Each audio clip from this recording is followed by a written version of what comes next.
afternoon and welcome to the African Utility Week studio. My name is Amy Ryan, Deputy Editor of Metering and Smart Energy International, and today I have with me Bob Lockhart, VP of Cybersecurity, Technology and Research at the Utilities Telecom Council. Welcome, Bob. Thank you very much.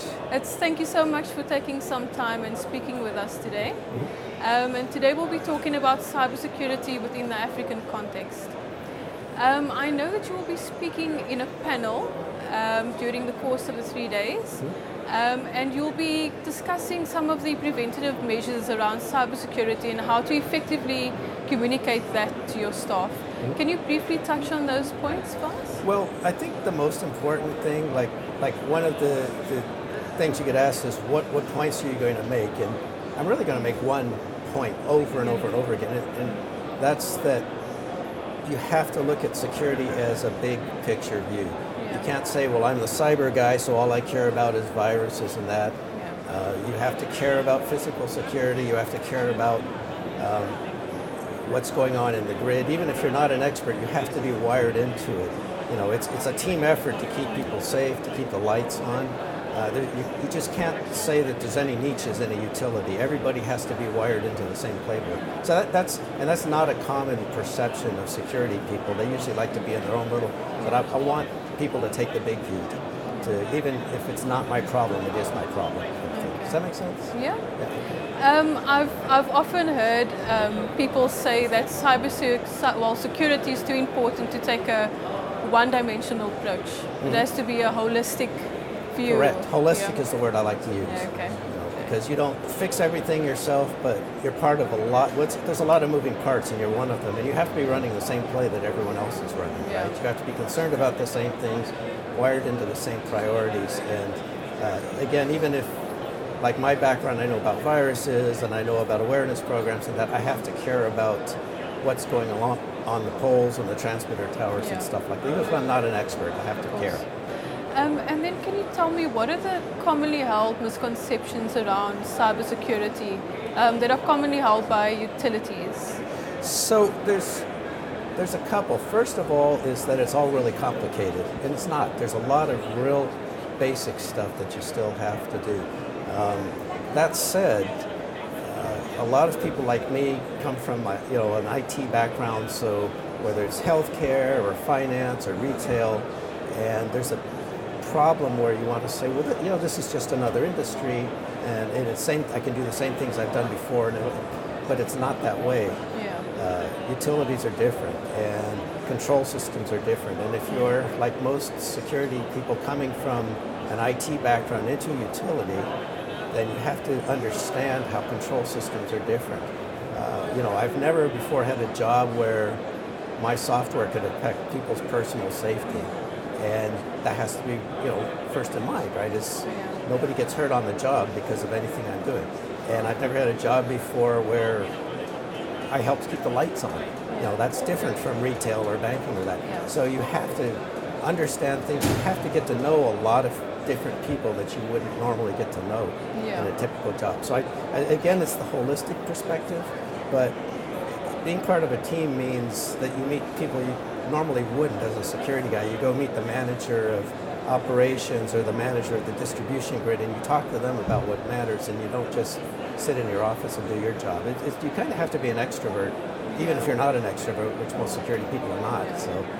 So I think that's the most common misconception, is that it's just another industry like all the others, and I'll just come in there and do the same thing I've done everywhere else. But you can't. You cannot be successful at that. There are many different touch points. Yes.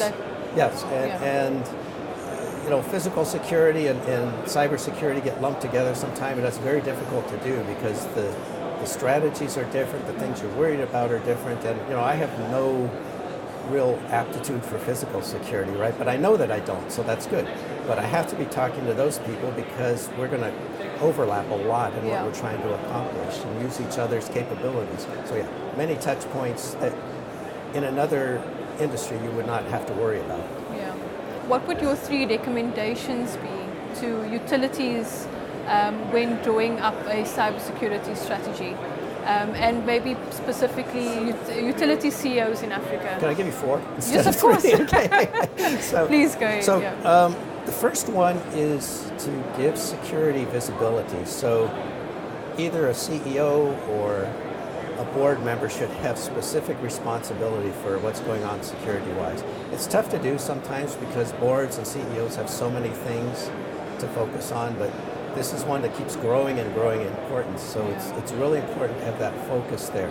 And that means that whoever is running your cybersecurity should know someone on the board or know the CEO, depending on the size of the utility, and have an open communications channel so that there's understanding there. Part of that is you will probably have to train the security person how to speak in a language that makes sense to a CEO, right? Because we want to talk about bugs and hacks and all that, and there's nothing that a board of directors can do with how many hacks have you had, right? There's no action you can take on that. So you have to be able to convert to usable technology. One of my members said millions and megawatts. He said, put it all in millions and megawatts, but most security people don't know that instinctively, so they're going to have to get some kind of training to understand that. So that's one. The other ones I would say is have at least a risk assessment at some level. Don't do the one that takes 5 years, but understand what your biggest risks are, plan for those, and expect your security lead, whether it's a chief security officer, manager, director, whatever, to have a set of policies in place that are specific to you. You cannot copy those out of a book, right? So have a set of policies that are specific to your utility, your exposures, whether that's demographic issues, socio issues, geographic issues. You know, do you have to worry about earthquakes or tornadoes or whatever, floods? Be prepared for that stuff. The other thing is come to Africa Utility Week, right? And I'm serious. Talk to your peers. Join Africa UTC, because a lot of this is about understanding what your brethren are doing. That's one of the biggest services that we offer as UTC, is just getting people in touch with each other. And what I found, this industry like no other is a brotherhood. You know, there's no reason why a CEO of an African utility cannot call a CEO of a North American or European utility and talk to them about what are the big issues you're dealing with, who are the suppliers you're trusted. And that was my fourth one, is have a network of suppliers that you can count on. You cannot do business with strangers in this industry, but you can talk to a lot of other utilities and find out who's worked for them for what kinds of projects, what kinds of things were good, bad, and different, and don't try to figure that all out on your own, because people can save you years and millions of dollars by sharing their experience. And I have yet to find a utility that didn't want to help other utilities. I promise you, in the middle of Texas, if we read about a blackout in Africa, we're not happy, because it's a brotherhood. It resonates every single time. And that ultimately, that's what the UTC provides, doesn't it? Is that networking and sharing platform? It's somewhere between an ecosystem and a family. A family sounds a little corny, but as I mentioned, I've just come from our event last week, and I saw so many people I know that I enjoy being with. I love this industry because there's so much at stake.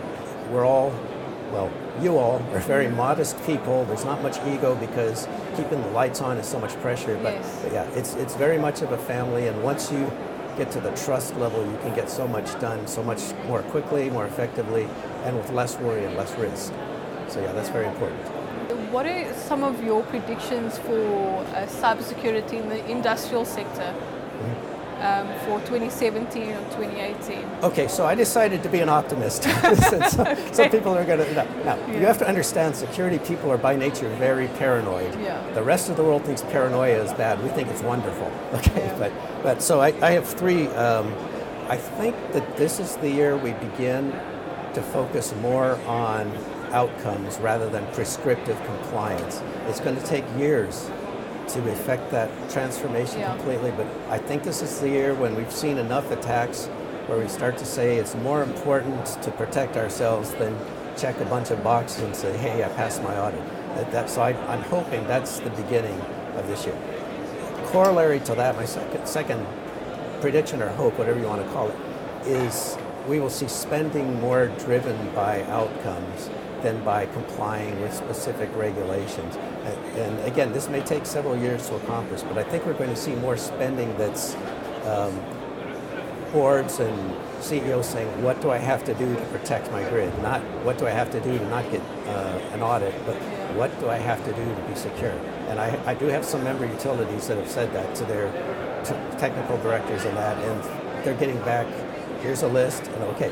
And the key, if you're a security person watching this, you better have the answer to that question ready and in your back pocket and crisp, so that when your CEO or your board member comes to you and says, what do we have to do? You can go, oh, it's going to cost this much. Not, well, let me get back to you. That's not the time to say, let me get back to you. If you're a security director, you have to be prepared to answer that question. Yeah. The third one is semi-optimistic. I don't think we're yet going to see an attack where some kind of malware just directly inserts itself into a grid and starts affecting power reliability. I think we'll probably see more of the multifaceted, like the Ukraine blackout in 2015, where there's a sequence of 5 or 6 events that if you put them all together, it looks pretty bad. If you look at the deconstructed, every one of those steps could have been prevented. So I think we'll see more of that, and that's one of the reasons why I think we're going to see more spending and more outcome-driven management of security, because those attacks will continue. I don't think there's the technology yet to just unannounced show up inside the control network and break things. Yeah. So. And then finally, there's the terms machine intelligence and artificial intelligence. I'm sure you've heard of these. Yes. Both of these terms swirling around the industry. What do you think? How do you think cybersecurity is going to become even more important, taking into account the development of those?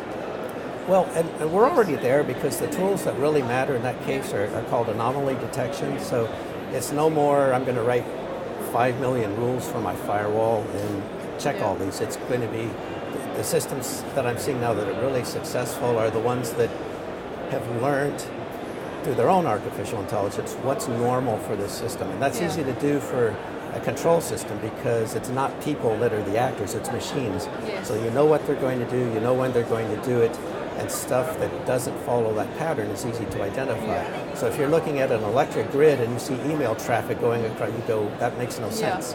And that's very easy for a piece of software to detect that anomaly and stop it and flag it so that somebody goes and investigates it. So what you'll see is more and more understanding of anomalies and more automated response to those anomalies, because it'll get to a point where there's too much for humans to react, and you're going to need a staff of thousands. So I think at that point, the automated reaction is going to be a huge differentiator.